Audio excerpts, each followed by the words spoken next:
Bolehkah melihat TV Roja? Nggak boleh. Nah, barakallahu fikum. Bagus kok Ustaz ceramahnya. Ya kalau semuanya jelek orang semua paham. Kalau semuanya jelek, semuanya bid'ah, semuanya isinya pelanggaran, nggak ada yang akan bertanya ini. Tapi karena menampilkan dakwah sunnah, seolah-olah dakwah tauhid, berpakaian salafi, di sini orang pada bingung. Supaya selamat, jangan. Nah, barakallahu fikum. Sudah kemarin disebutkan beberapa permasalahan. Ya.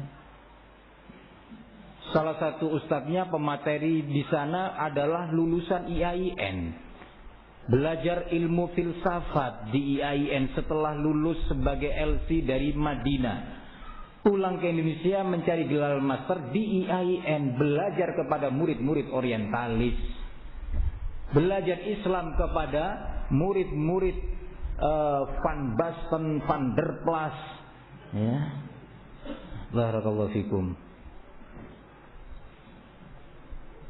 Maaf saja, maksud saya murid dosen-dosen di Amerika, di Belanda, di Australia, di Kanada, belajar Islam di negerinya kufar kepada kufar. Nah, itu banyak dosen-dosen IAIN seperti itu. Ini lulusan Madinah, pulang dari Masjid Nabawi, ya, belajar di IAIN. Lah, kalau kebetulan ada pertanyaan, Ustaz, bolehkah kami meraih gelar magister di IAIN? Oh, dirinya sendiri yang ditanya. Jawabannya, boleh. Nah, ini salah satu contoh yang berbahaya nanti. Barakallahu fikum. Ya. Pemateri Radio Roja dan pengelolanya adalah orang-orang yang sangat mengagungkan Ali Al-Halabi. Ali Al-Halabi adalah seorang mubtadi'. Salah satu contohnya adalah menghadiri majlis yang diadakan oleh kerajaan Yordan, dihadiri oleh Raja Yordan, para politikus Yordan, dan berbagai ahlul bid'ah. Sufi, Syiah, liberal hadir di situ. Ali Al-Halabi Salafi, perwakilan Salafi. Nah, perwakilan Salafi. Nah, ya bukan perwakilan, nggak ada Salafi yang mau dia jadi wakilnya dalam acara bid'ah seperti itu. Dalam pertemuan itu lahirlah apa yang dinamakan dengan Risalah Amman, sebuah dokumen kesepakatan yang dinamakan dengan Risalah Amman. Amman itu ibu kota Yordan. Seolah-olah kalau di Indonesia dokumen Jakarta. Nah, ini dokumen Amman. Apa isi dokumen Amman itu? Dinasehati oleh para ulama. Karena Ali Al-Halabi memuji-muji dalam beberapa ceramahnya dan tulisannya. Dokumen Amman adalah sebuah dokumen dan risalah yang menjelaskan dan mewakili sikap Islam yang adil. Apa isinya?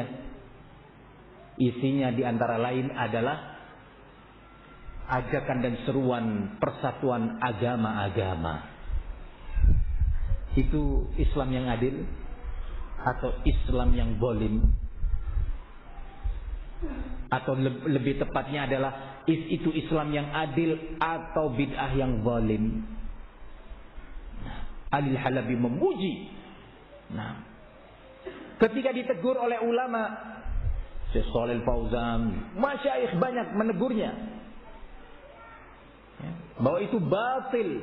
Risalah Amman itu isinya adalah kebatilan, menyeru kepada penerapan demokrasi, toleransi antar beragama, ya, atau toleransi beragama dan antar umat beragama, yang bukan dalam bimbingan Al-Quran dan Sunnah. Dinasihati. Apakah Ali Al-Halabi rujuk, mau sadar dan ikhlas, tawadhu mendengarkan nasihat para ayah dakwah ini? Dia malah menyombongkan diri dan mengatakan, bagaimana mau dikatakan itu adalah risalah yang salah, sementara risalah itu telah didukung oleh para ulama siqat. Ulama itu jamak, siqat itu sifat untuk jamak. ulama thiqat. Siapa ulama thiqat itu? Ketika dibuka situs Risalah Amman ini, didapati di sana yang mendukung Risalah Amman ini antara lain 30 lebih ulama Syiah Rafidhah. Dalam pandangan Al-Halabi termasuk ulama thiqat. Ini pengkhianat terhadap dakwah salafiyah ini. Penipu terhadap dakwah salafiyah. Dan di antara yang tanda tangan di situ atau yang mendukungnya, tokoh-tokoh ulama sufi, orang-orang liberal, menurut Al-Halabi adalah ulama thiqat. Masya Allah, luar biasa. Tidak cukup sampai di sana. Dan kata Al-Halabi, bagaimana mau dikatakan itu risalah yang salah?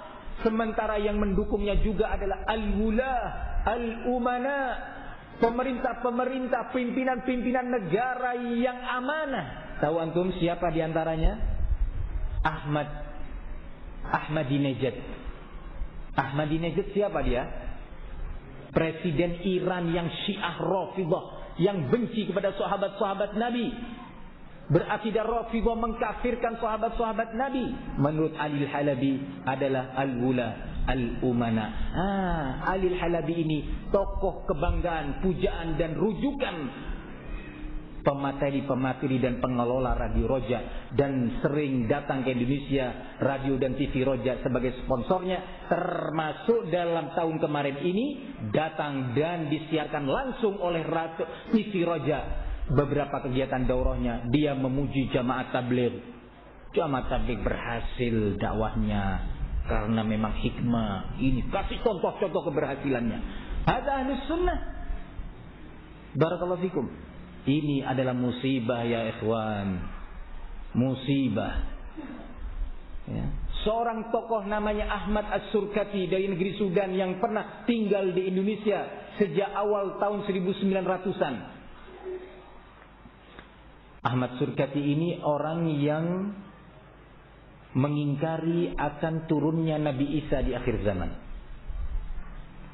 Mengingkari akan datangnya Dajjal. Mengingkari hadis ahad sebagai landasan dalam penentuan hukum agama dan akidah.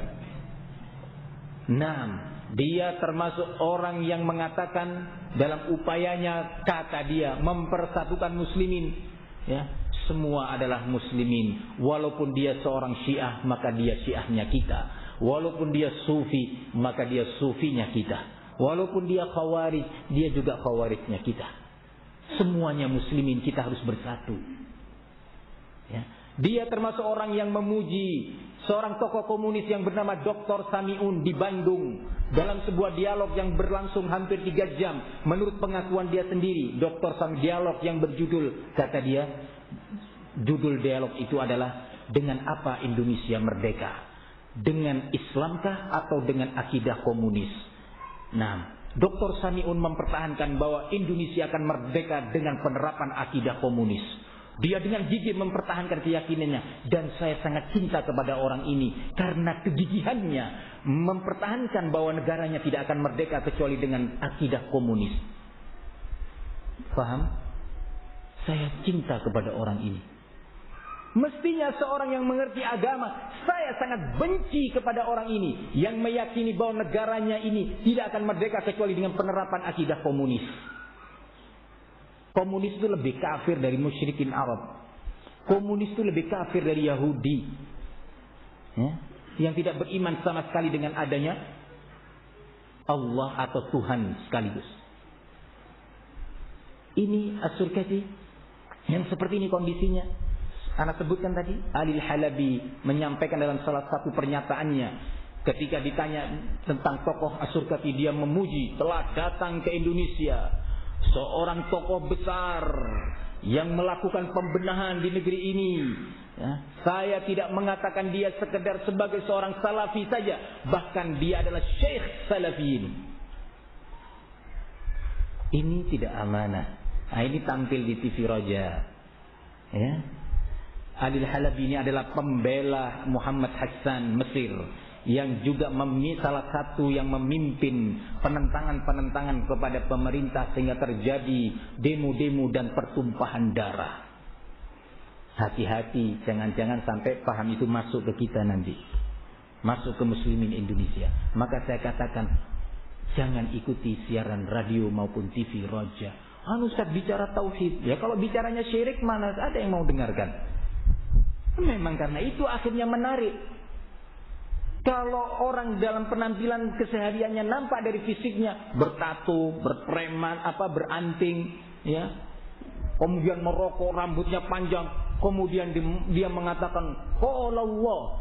Nah, Allah berfirman, wahai saudara-saudara, orang akan tinggal ke dia, preman kok. Ya. Tapi ketika memakai baju gamis, memakai imamah, ada jenggotnya, bajunya di atas mata kaki, pakai siwak, ya, sulit orang membedakan bahwa ternyata di situ ada bahaya-bahaya kecuali para ulama. Kalau kita tahu bahwa ulama lah yang bisa melihat itu dan menasihatin kita, ketahuilah bahwa Syekhuna al-Allamah Rabi' bin Hadi al-Mujahid rahimahullah melarang kita mengikuti acara TV dan radio Roja. Nah, jangan berpanjang-panjang, ikuti nasihat beliau, selamat. Jangan mendebati ulama. Bisa dipahami ya ikhwan?